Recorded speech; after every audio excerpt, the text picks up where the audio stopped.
अहम खबर आपको देंगे। तोशाखाना फौजदारी केस से मुतालिक चेयरमैन पीटीआई की हक दिफा बहाल करने की दरख्वास्त पर फैसला महफूज कर लिया गया है। हमारी इस्तदा है कि ट्रायल पर हुक्म इम्तना जारी किया जाए। वकील ख्वाजा हारिस का ये कहना है। मैं आपकी इस दरख्वास्त पर तो अभी फैसला कर देता हूँ। चीफ जस्टिस आमिर फारूक की जानिब से ये कहा गया है।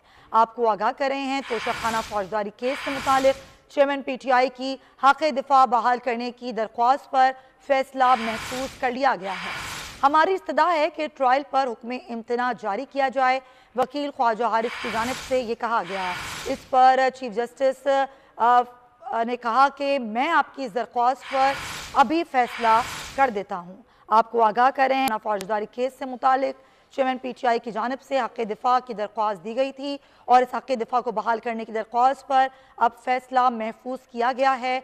वकील का ख्वाजा हारिस का कहना है कि हमारी इस्तदा है कि हुक्म इम्तना ट्रायल पर जारी किया जाए। मैं आपकी इस दरख्वास्त पर अभी फैसला कर देता हूँ। चीफ जस्टिस आमिर फारूक की जानिब से ये कहा गया है।